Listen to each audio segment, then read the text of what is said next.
aw bisimila ka bi bamanankan kunnafoni sɔrɔlenw kɛnɛ kan min mina walawalali kaw ye Mali kibaruyaw ani diɲɛ fan wɛrɛ kibaruyaw la bakuruba kunnafoniw an dun kan olu de filɛ ni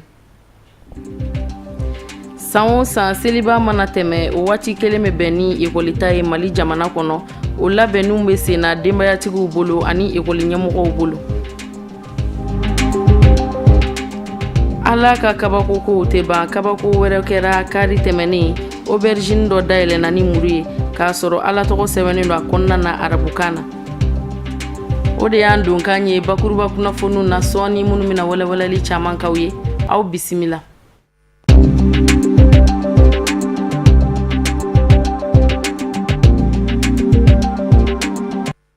an balima bamanankan mɛnnaw Mali kɔnɔ ani Mali kɔ kan an ka foli ani waleɲuman dɔn o bɛ ka taa aw kelen-kelenna bɛɛ lajɛlen ma fo yan fo aw sigiyɔrɔ la san o san seliba o mana kun cɛ ka ban ekolita waati o de bɛna i cogo Mali jamana kɔnɔ o min bɛ kɛ sababu ɲuman ye denbayatigiw ma seliba musakaw bɔlen kɔfɛ u ka hami ani jɔyɔrɔ ta ka sanga ni ekolita depansiw ye kɛrɛnkɛrɛnnenya la denmisɛnnin ekolidenw olu ka musakaw bɔli Amadu Kamara ani Mohamed Sidibe olu ye wulikajɔ kɛ a ko ɲɛɲinini kama an ka ɲɛjɔ ka sɔrɔlenw na seliba ale ni kalan wuli o bɛɛ lajɛlen ye koba ye an ka jamana kɔnɔ nka u gɛrɛlen ɲɔgɔn na o fana y'a ta dama gɛlɛya ye ka ɲɛsin dutigiw ma bari sabu k'a da kan lahiya saga o ye wajibi ye dutigi bɛɛ lajɛlen ma n'a se b'i ye wa ekɔliden minɛnsan fana o fana y'a ta damana wajibi ye ka sababu kɛ denmisɛnw u tɛ se ka kalan ni kalankɛminɛnw tɛ i ka ɲininkali diyara n ye nin koba fila in faralen ɲɔgɔn kan an bɛ se k'a fɔ hɛrɛ don parce que ni ala ye seli jira i la sini kɛnɛya la i bɛ ala fo ka barika da o tɛmɛnen kɔfɛ ekɔlita fana nana ka na fara a kan n bɛ se ka mun fɔ ye ka fara o kuma in kan gɛlɛya min b'an fɛ yan ɲina a taara ka fɔ dan n'i ye dutigiw yɛrɛ ɲininka kɛmɛ sarada la min b'a fɔ a ye ko ɲinan ka nɔgɔn a tɛ tɛmɛ fila kan o hukumu kɔnɔna na sa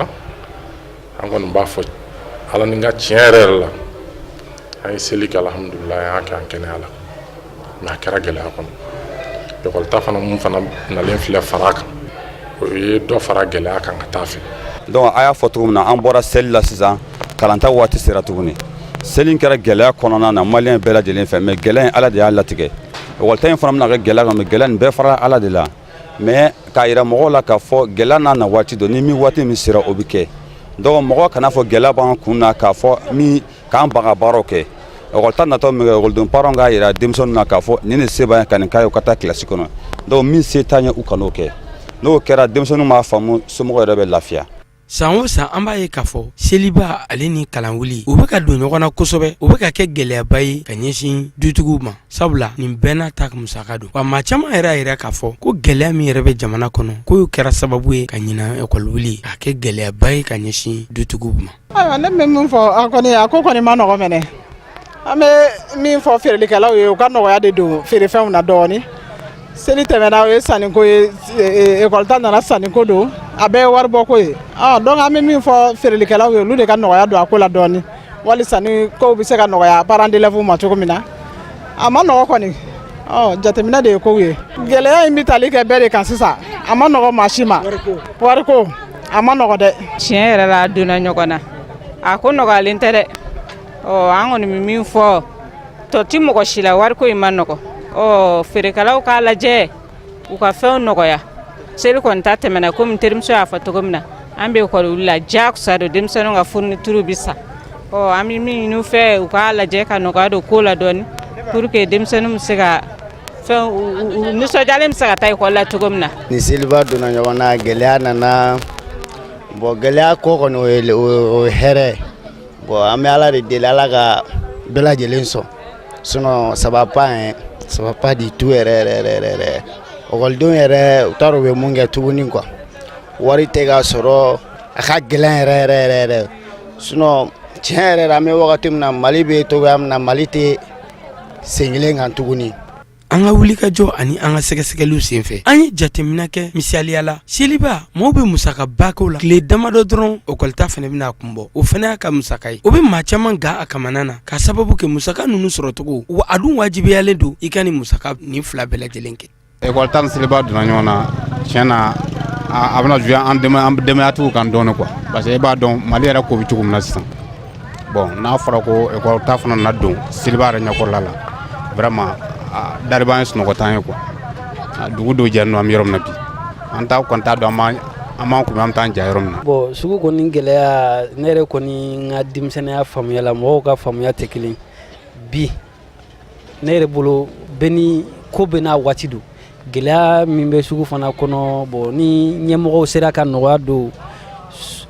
sugu kɔnɔ minɛn cogoyaw la alhamdulillah ka ca la gɛlɛya in bɛ ba quoi mais ko bɛ yen nɔ vraiment ɲɛmɔgɔw kɔni ka lajɛ ka nɔgɔya kɛ commerçants ye. sisan ɔkɔlita ko kɔni a kɛra baara de parce que sisan nɔ gɛlɛya de bɛ yen nɔ n'a fɔra sisan bɔra seli la sagasɔngɔ ko dutigiw fɛ ka tila ka ɔkɔlita ko fara a kan n'u m'a lagɛ kɔni ka dɔ bɔ ɔkɔlita minɛnw na n'o tɛ a ko bɛ kɛ baara ye dutigiw bolo dɛ gɛlɛya yɛrɛ de bɛ sisan kɔni a ko yɛrɛ de gɛlɛyara. n'a ma ɲɛ k'a fɔ ko seli o ye don kɛrɛnkɛrɛnnen ye ka ɲɛsin alisilamɛw ma ɔkɔliwuli fana ye a ta damana don kɛrɛnkɛrɛnnen ni fila bɛɛ lajɛlen dun ka kan ka kunbɛn ka tila k'u labɛn fura jumɛn de bɛna sɔrɔ o la sisan fɛɛrɛ jumɛn kan ka sɔrɔ ni donba fila bɛɛ lajɛlen kunbɛn yaasa a ka kɛ lafiya ye ka ɲɛsin dutigiw ma.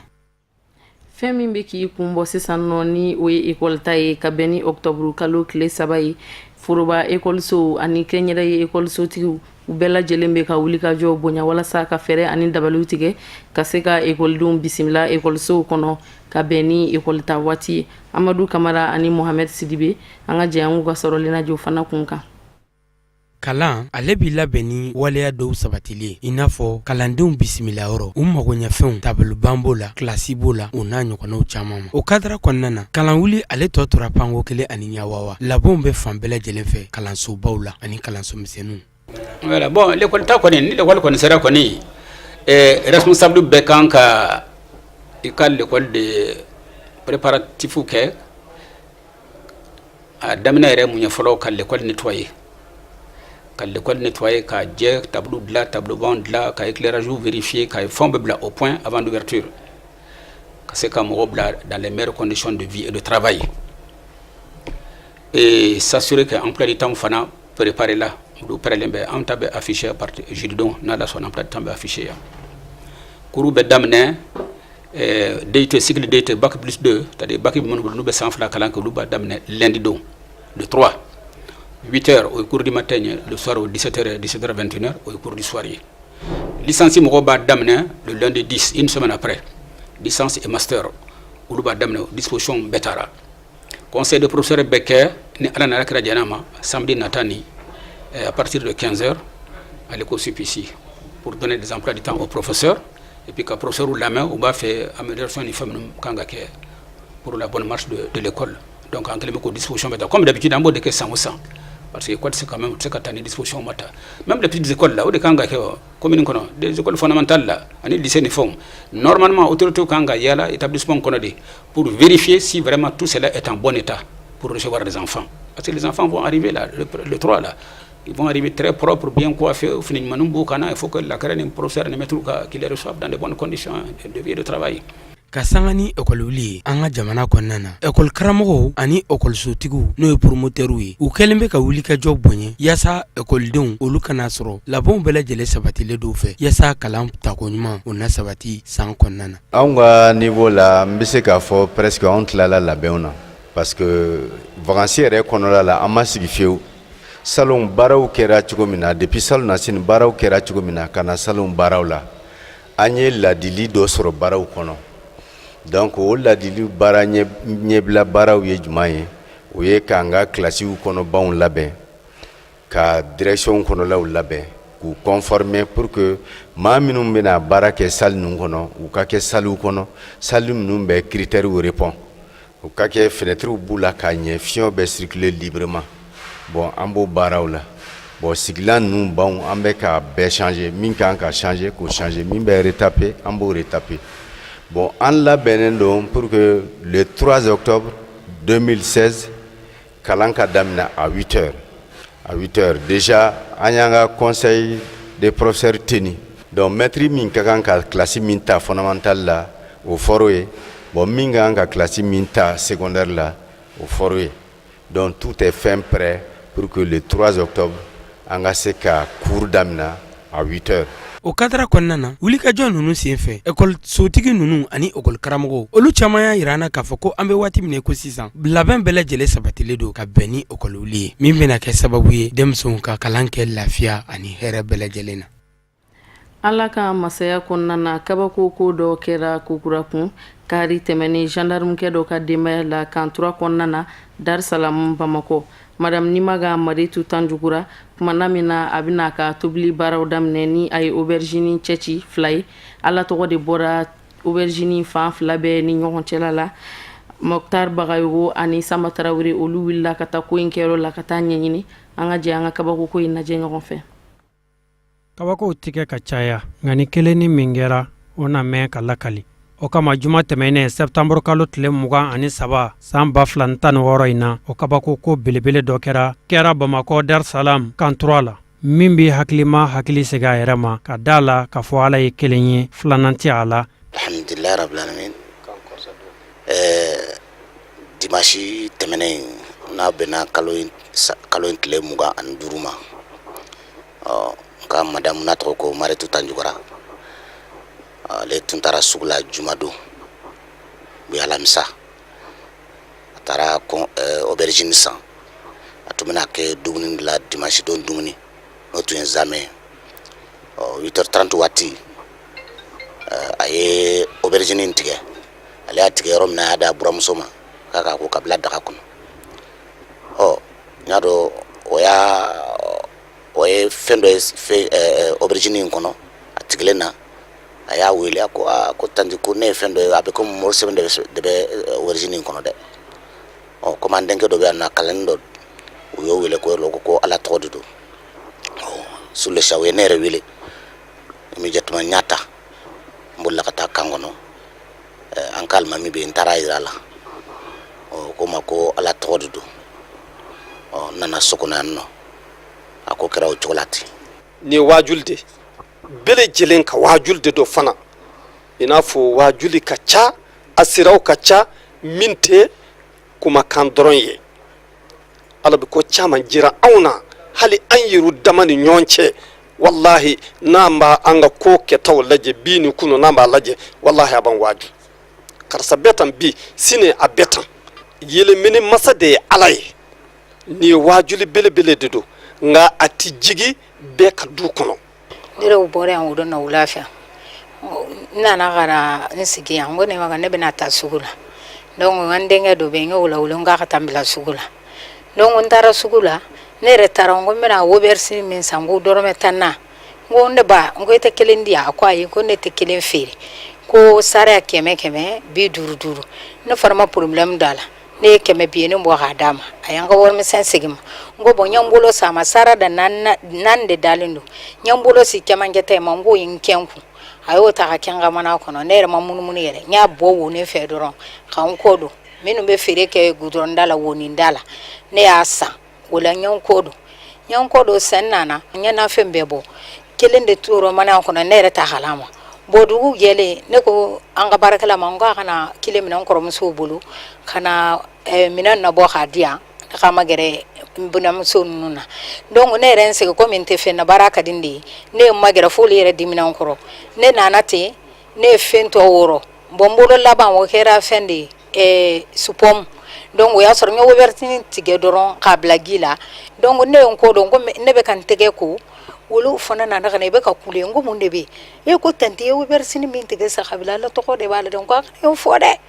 ne yɛrɛ kulela bon n denmuso dɔ bɛ yen o bolila ka na fɔ a fa ɲɛna fa yɛrɛ bɔra hali sanbara ta sen na a nan'i jɔ yɔrɔnin na a fɔ ne ko a ye na n'a ye a dara tɛgɛ kɔnɔ an ka alimami sigilen filɛ a bolila ka taa yira o la ye. Tiɲɛna nin ko bɔɲɔgɔnko bɛ maa bɔ i danaya bolo kan nka Ala danaya kɛn bɛ ka maa min dusukun na sɔrɔ i k'a dɔn a tɛ bali o tigilamaa la sabula fɛn bɛɛ se bɛ Ala de ye. Kunnafoni in dilen ma a ye n kabakoya mais n y'a dɔn k'a fɔ Ala ka masaya a y'o yira n na bi a y'o de yira n na an ka da la k'a fɔ ale bɛ yen ale de ye setigi ye a y'o de yira n na n'o tɛ Mali ka bon Bamakɔ ka bon n'anw ka du de sugandira ka na nin hɛrɛ jigin du kɔnɔ yan nɔ o kabakoya ye ne minɛ nka ma ala kabakoya ala sigiso o de b'an sɛnsɛn ka diɲɛ fan wɛrɛ kibaruyaw lasɔrɔ Usmane Sogore a bɛ bi walawalali k'an ye an ka ɲɛjɔ bi sɔrɔlenw na.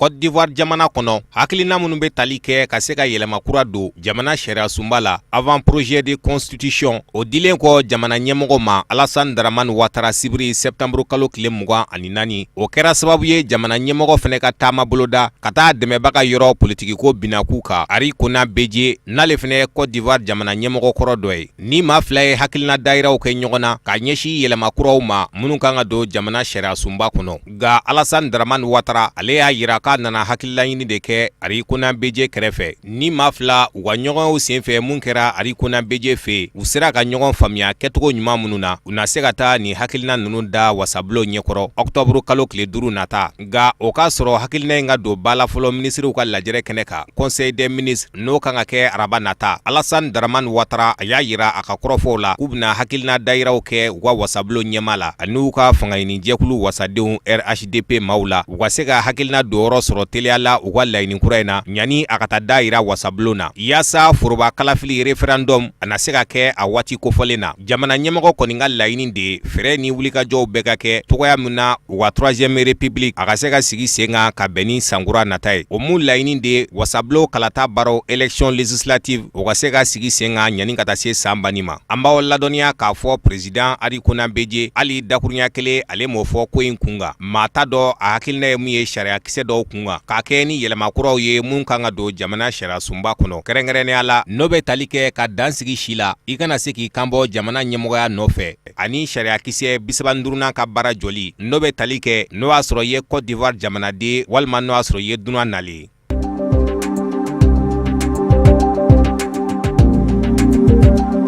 Libi jamana ministri ɲɛma Fayez Al-Sarraj a jɔra Faransi faba kɔnɔ Paris a segintɔla ka bɔ New York o mun senfɛ a kun taara diɲɛ seleke 4 tɔnba Nations Unies o ka lajɛrɛba kɛnɛ k'a sommet ni ministri ɲɛma in ani Faransi jamana ɲɛmɔgɔ François Hollande u bɛna ɲɔgɔn tarata wuladaw fɛ septembre kalo tile 27 u ka ɲɔgɔnyew senfɛ da kan ka maga kɔrɔfɔ minnu na Faransi ka dɛmɛ ka ɲɛsin Libi jamana ma ani gɛlɛya minnu donnen don bɛnkan sɛbɛn accord politique o waleyali la ministri ɲɛma ka taama senfɛ New York kɔnɔ diɲɛ seleke 4 tɔnba ka lajɛrɛ kɛnɛ kan a kun ye hakilina kura dayira dɔw kɛ mun b'a to bɛn bɛ se ka don ni ɲɔgɔn cɛ politiki ko binaku kan o kɔrɔfɔ minnu n'a y'o kɛ ani kunnafonidilaw ni ɲɔgɔn cɛ dimanche tɛmɛnen a ko kɔrɔfɔw senfɛ a y'a yira k'ale bɛ ka makɔnɔli kɛ ka bɔ diɲɛ seleke 4 tɔnba yɔrɔ la communauté internationale a ka se ka wulikajɔw kɛ teliya la walasa Libi ka finitigilakaw ka se ka don da kelen fɛ ani maa wɛrɛ minnu bɛ ka lakana baaraw kɛ jamana kɔnɔ i n'a fɔ kɔrɔfɔw tɛmɛna togoya minnu na ani farafinna jamana ɲɛmɔgɔw ni ɲɔgɔn cɛ New York kɔnɔ Fayez Al-Sarraj bɛna kuma ɲɔgɔnya sigi ani Faransi jamana ɲɛma ni ɲɔgɔn cɛ gɛlɛyaw kun ka Libi kɔnɔ ka kɛ ni fangayɛlɛma waatiw ye période transitoire ani Faransi kan ka jɔyɔrɔ jumɛnw ta Libi gɛlɛya banni na banbaciw ka koɲɛw lakana sabatili Libi ka dancɛw la ka taa se Libi denw ka tungalataw ma olu fana bɛna kɛ kɔrɔfɔw ye da bɛna don minnu na ni maa fila ni ɲɔgɔn cɛ farafinna tɔnba Union africaine Faransi jamana ani diɲɛ seleke 4 tɔnba communauté internationale olu bɛɛ y'u ka dɛmɛw yira ka ɲɛsin kumaɲɔgɔnya sigili la politiki ko binaku ka u ni ɲɔgɔn cɛ ani u ka dɛmɛ yirali ka ɲɛsin Fayez Al-Sarraj ka gouvernement ma yaasa Libi ka bɔ dingɛ ani gɛlɛya kɔnɔ ni maa ninnu bɛɛ y'a yira k'olu bɛ ka nin gouvernement kelen de lakodɔn nka Libi jamana kɔnɔ tiɲɛ wɛrɛw bɛ yen minnu tɛ kelen ye an b'aw ladɔnniya k'a fɔ nin gouvernement in kɔni fanga sɛbɛkɔrɔ dɔgɔyara kabini donni min kama Maréchal Khalifa Haftar ale n'a ka maaw ye minɛli kɛ u ka tajibɔyɔrɔ caman na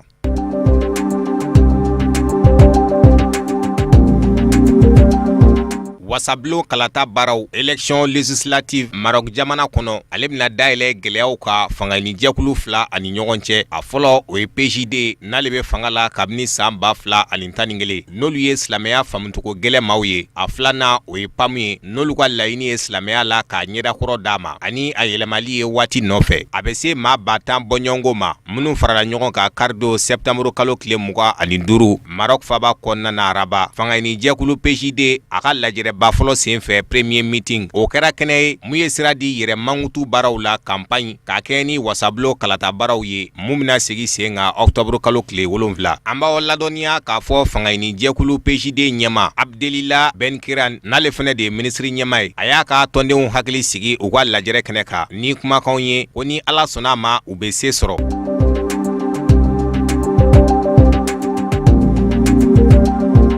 Tɛnɛn tɛmɛnen septembre kalo tile 26 Kongo jamana ɲɛmɔgɔ Joseph Kabila ɲɔgɔnye dɔ tɛmɛna ale ni chrétienw ka ɲɛma ni ɲɔgɔn cɛ. Pape François mɔgɔ kɔni ma ladɔnniya ɲɔgɔnye laɲiniw na ka ku a ɲɛ ani a tɛmɛlen kɔfɛ nka ɲɔgɔnye kun kan ka kɛ ɲani wulikajɔw cɛ mun kɛra sababu ye ka maa caman bɔnɛ a nin na. Kinshasa kɔnɔ dɔgɔkun tɛmɛnen jamana ɲɛmɔgɔ Joseph Kabila ani Pape François ka ɲɔgɔnye dabɔra kama ka se ka basigi don u ni ɲɔgɔn cɛ baaraw la mun bɛ tali kɛ Congo RDC jamana la ani chrétien dinɛ dagayɔrɔba Saint-Siège ni ɲɔgɔn ye minnu kɛra maa fila ni ɲɔgɔn cɛ n'a kuntala bɛ se miniti 20 ma a laɲinina ka bɔ jamana ɲɛmɔgɔ yɔrɔ la ani a ka se ka kɛ gundo la kɔrɔfɔ fɔlɔ min ye chrétien dinɛ maaw ka jɔrɔna ko ye o bɛ tali kɛ Benin dugu ka koɲɛw la ani fagali jugu minnu bɛ ka kɛ jamana kɛɲɛkanya fan fɛ n'a bɛ se san 2 ma olu kɛra sababu dɔw ye chrétien dinɛ maa ɲɛma dɔ Monseigneur Luis Mariano Montemayor n'ale Pape François masuruna mɔgɔba ye ale k'a ka nisɔngoyaw yira ka ɲɛsi o baaraw ma da donna kɔrɔfɔ wɛrɛ minnu na maa fila ni ɲɔgɔn cɛ o bɛ tali kɛ Congo politikiko binaku la o mun senfɛ chrétien dinɛ maaw sinsira mun kan o de ye jamana sariya sunba ka labato an b'aw ladɔnniya k'a fɔ chrétien dinɛ maaw kɛnbɛ k'u yɛrɛ sɔn minɛ fɔlɔ lajɛrɛba kɛnɛ ka Congo jamana kɔnɔ sabula ka da ka maa caman kun bɛ minnu kun kan ka ye kɛnɛ in kan kɛrɛnkɛrɛnnenya la n'o bɛ tali kɛ fanga sinamatɔnw ka ɲɛma caman la k'olu si ma ye.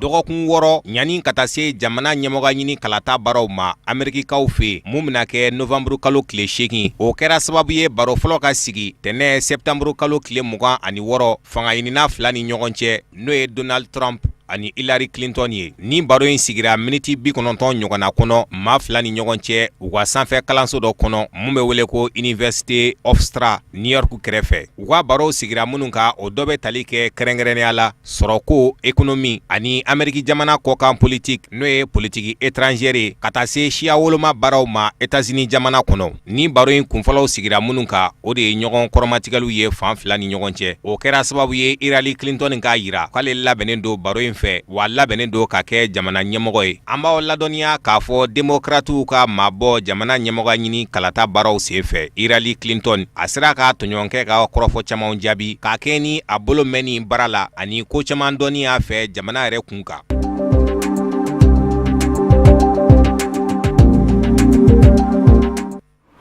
Ka kɔn Mali ani Côte d'Ivoire ka dolanci ɲɛ min bɛna taga don Coupe du Monde Russie 2018 dolanci o kadara kɔnɔna na éliminatoire wagatiw la Mali samata sɛgɛw ka sugandilikɛla o ye kunnafoni di kɛnɛ dɔ sigi sen kan tarata don Fédération malienne de football dagayɔrɔba la an ka mɔgɔ minnu tun b'a kɛnɛ kan Isuf Kulubali ani Seydou Ɲare an ka jɛ an ka ɲɛmada sɔrɔlenw fɛ. Mali denmisɛnninkanw kelen kɔ ni ka sebaya sɔrɔ ni ka taa CAN Gabon san 2017 kɛnɛ kan o filɛ ni ka labɛnkura sabati min kɛ sababu ye o ka se ka taa Coupe du Monde Russie san 2018 kɛnɛ kan o min bolodalen don sibiri don kalo kura tile 8 san 2016 Buake Sinandoulaci kɛnɛ kan o ko min ma ko Stade de la Paix walasa ni ka labɛn labanw sabati ɲɛnatɔmɔbaga Alain Giresse a y'a ka danaya ta maa 23 kan minnu bɛna kɛ sababu ye ni ka Mali kun wɔrɔ ta kɛnɛ kan min ye Mali degede karamɔgɔ ye o y'a yira k'a fɔ tiɲɛ don dolanci ka gɛlɛ k'o de y'a to a ka dolancila minnu bɛ yen k'a fɔ o ye Mali bɛnɛ sinandolanci kɛ septembre tile 4 tɛmɛnen a y'o maa caman wele o de kama min ye Faransi sinandolancilakɔrɔ ye a ye wele bila a ka dolancilakɔrɔw ma cogoya min na o k'u ka dɛmɛ don Mali denmisɛnninkaw ma o ka se ka se sɔrɔ dolanci kɛnɛ kan o maa welelenw la Moula Wage n'ale bɛ dolanci Reims la o b'a la kana se Mamadou Diaye ma n'ale bɛ dolanci Royal Antwerp FC kɔnɔ Samba Sow ka bɔ Kaiser Sport Bakary Sako ka bɔ Crystal Palace la Angleterre wale kelen Mustafa Yata Bari n'a bɛ dolanci Cardemir Karabo Sport kɔnɔna na dolanci in senfɛ Mali degede karamɔgɔ y'a jira k'a fɔ k'o dalen b'a la k'a fɔ an ka denmisɛnninkaw bɛ sɔn ka sebaya sɔrɔ. Bon an bɛna taga an y'a fɔ cogo min na ballon tan don Coupe du Monde don Coupe d'Afrique Ala y'an garisigɛw la an qualifiera an bɛ ala fo ka barika da k'a ɲini a fɛ fana mun bɛna daminɛ sisan a ye dɔ in tɛmɛ cogo min na ko o nɔgɔya an ye ten o cogo la donc an bɛ taga an m'an se n'an damayira kɛ an bɛ se fɛn fɛn la pour que a daminɛ cogo ka ɲɛ an bolo parce que ballontan ni groupe don tournoi don a daminɛ de est important ye donc ni démarrer la ka ɲɛ a tɔ ka ca ala fɛ a bɛ nɔgɔya bon an ye liste d'aw ma sisan ni ala sɔnna ma tɛnɛndon midi an bɛ ɲɔgɔn sɔrɔ Faransi Paris ka entraînement daminɛ wulada fɛ ka taga se fo alamisa ma alamisa an bɛ bɔ yen ka taga Abidjan ka si o dugusajɛ ka sɔrɔ ka taga Buaké donc ka taga terrain reconnaissance kɛ ensuite samedi de 18h an bɛ sɔrɔ ka jouer contre Côte d'Ivoire bon o ye n y'o de f'i ye ballontan don o don ko kura b'a la don o don san kura b'a la kalo kura b'a la fɛn o ye tiɲɛ ye depuis an ka temps kuma o ye seba sɔrɔ an kan ka fɛn bɔ an y'o ko bɛɛ analyser ka fɛn ka na bɔn bi ballontan yɛlɛmana ko caman yɛlɛmana a la donc an ka confrontation an ka fɛn laban ninnu na fana kɔsa in na a kɛra ballontan o ye maliyɛnw bɛɛ content na mais bon o tɛ anw content parce que gagner de b'anw content donc an bɛna lajɛ amélioration minnu an ye yɛlɛla cogo minnu na k'a essayer ka yɛlɛ o sanfɛ pour que ka se ka sɛbɛya sɔrɔ u ka fan fɛ bon mun fɔ maliyɛnw ye n bɛ segin o kuma kelen kan toujours n'a y'aw ka micro jan k'a fɔ bon bɛɛ k'i ta kɛ bɛɛ ka dugawu kɛ minnu bɛ so la minnu bɛ se supporter la olu k'o kɛ aw ka information di toujours positivement pour que ka mɔgɔw sensibiliser ka mɔgɔw la faamuya a b'o la mun na ala k'aw dɛmɛ o la sa bon ala ka Mali se sanfɛ quoi. Donanci min filɛ nin ye Mali bɛ bakuruba sabanan de kɔnɔ ani jamana min bɛna jɛ ni ka tulonkɛ kɛ ɲɔgɔn fɛ o de ye Kɔdiwari jamana Gabon jamana wali kelen Maroc jamana kabini Coupe du Monde senna donanci bɛ senna kana bila bila Mali tile kelen da kelen ma de ka ye Coupe du Monde donanci kɛnɛ kan o de y'a to Mali denmisɛnnakaw kan ka fɛɛrɛ dabali bɛɛ lajɛlen tigɛ cogoya min na o sɛngale o ka se k'o se cun Coupe du Monde kɛnɛ kana na Kɔdiwari ani Mali ka senna donanci a bɛna kɛ sibiri don kalo kura tile 8 san 2016 fitirimakɛ wagatiw la Stade de la Paix kɔnɔ min filɛ Buakekaw fɛ. San'an ka ka bi bamanankan kunnafoni sɔrɔlen kuncɛ an bɛna an ka kɛnɛya bulon dayɛlɛ ni bana min ye o de ye sugunɛ bara sɔrɔ banaw ye minnu bɛ se ka adamaden sɔrɔ u bɛ cɛ la u bɛ muso la wa banaw olu ka ca kosɛbɛ minnu bɛ se ka adamaden sɔrɔ Tata Ture a bɛ walawalali k'an ye an ka ɲɛjɔ ani kɛnɛya tigilamɔgɔw ka walawalali la. Adamadenya gilannen do gilantogo dɔw la ni ala yɛrɛ ka sebaya ye i n'a fɔ ɛrɛn n'o ye kɔmɔkili ye ani vesi a bɛ fɔ min ma sugunɛ bara kuma dɔw la ni yɛlɛma donna o gilantogow la a bɛ kɛ sababu ye ka yɛlɛma don adamaden ka lahalayaw la min bɛ se ka degun se i ma i ka ɲɛnamaya kɔnɔ sugunɛbana min dama ka kan bɛɛ lajɛlen na a bɛ se ka denmisɛnnin sɔrɔ i n'a fɔ mɔgɔkɔrɔba donc mɔgɔnifin n'i bɛ kɔrɔbaya ka taa fɛ prostate bɛ bonya n'a bonyana a bɛ sugunɛ bɛ tɛmɛ sira min na a b'o yɔrɔ lamini donc sugunɛ kɛ dans un premier temps i bɛ wuli sufɛ cɛ caman kɛ sugunɛ kɛ et puis i b'a ye don dɔ la dɔrɔn a bɛ tigɛ donc a bɛ fɔ o de ma prostate kɛ bana mais prostate kɛ bana banafɔcɔ bɛ se ka k'a la denmisɛnninw fɛ yen a bɛ se ka kɛ infection ye ni infection y'a sɔrɔ a bɛ funu a bɛ sugunɛ tɛmɛ sira in minɛ n'o bɔra yen a bɛ se ka kɛ adenovirus ye n'a bonyana sugunɛ sira in bɛ minɛ n'o fana bɔra yen a bɛ se ka kɛ cancer ye cancer in fana o bɛ sugunɛ sira in minɛ o de bɛ na ni problème na de o ye cɛw ta fanfɛ ye même denmisɛnninw problème de prostate b'a la i b'a faamuya voilà donc c'est ce qu'on faut fara a kan mais n bɛ min fana fara a kan k'a fɔ anw fɛ yan nɔ sisan min kɛ kan mɔgɔ o mɔgɔ n'i sera san 50 ma a kɛ kan kalo san kɔnɔ siɲɛ kelen i kana urologie bɔ i kɛ bilan kɛ se ka yɛrɛw kɛ fonction lajɛ ka kɛ prostate lajɛ ka sugunɛbara lajɛ ni fɛn t'a la n b'a faamuya o bɛ k'a san o san. Sugunɛlabana tamasiyɛnw ka ca nka n'i ye dimi na kɔlɔsi i yɛrɛ la sugunɛ kɛtɔ wali kelen sugunɛkɛ banbali n'i y'o la kɔlɔsi i yɛrɛ la i bɛ wuli o yɔrɔnin bɛɛ ka se kɛnɛya tigilamɔgɔw la bari o ye tamasiyɛnw ye minnu bɛ sugunɛbana ko fɔ. Sugunɛbana a bɛ mɔgɔ caman de la a bɛ daminɛ mɔgɔkɔrɔba kunda mɔgɔkɔrɔbaw bɛ ka nali ka caya kosɛbɛ mɔgɔ dɔw bɛ yen nɔ u tɛ yan yɔrɔ dɔn u bɛna kuma o b'a sɔrɔ bana digir'u la mɔgɔ dɔw fana tɛ na joona o b'a sɔrɔ bana digir'u la kosɛbɛ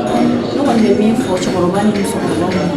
ni ɲɛgɛnɛbana in n'a daminɛna dɔrɔn kana dɔgɔtɔrɔso la joona o de ka ɲi n'o kɛra i bɛ se ka furakɛ a kuma la a kuma dɔw la ne bɛ se ka mɔgɔ mugan enregistré a sɔgɔmada fɛ komi ne bɛ yɛlɛ 7 heures ka jigin 16 heures mɔgɔ wɛrɛw fana bɛ yɛlɛ ne fana kɔfɛ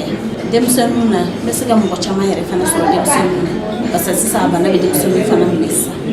mais cɛkɔrɔbaw de ka ca la kosɛbɛ. Cɛ o cɛ ni si ye san 50 la sɔrɔ a bɛ ɲini fɛ i ka wuli ka se kɛnɛyaso la minnu ka baara bɛnnen don sugunɛbana furakɛli ma walasa i ka sɛgɛsɛgɛliw kɛ sɛgɛsɛgɛli minnu bɛ kɛ sababu ye ka kɔmɔkili walima ɛrɛn sɛgɛsɛgɛ ka fara sugunɛbara kan sabu ka da kan prostate labana o de ka ca kosɛbɛ sugunɛbanaw cɛ la wa a bɛ cɛw de minɛ minnu si b'a daminɛ san 50 la ka taa.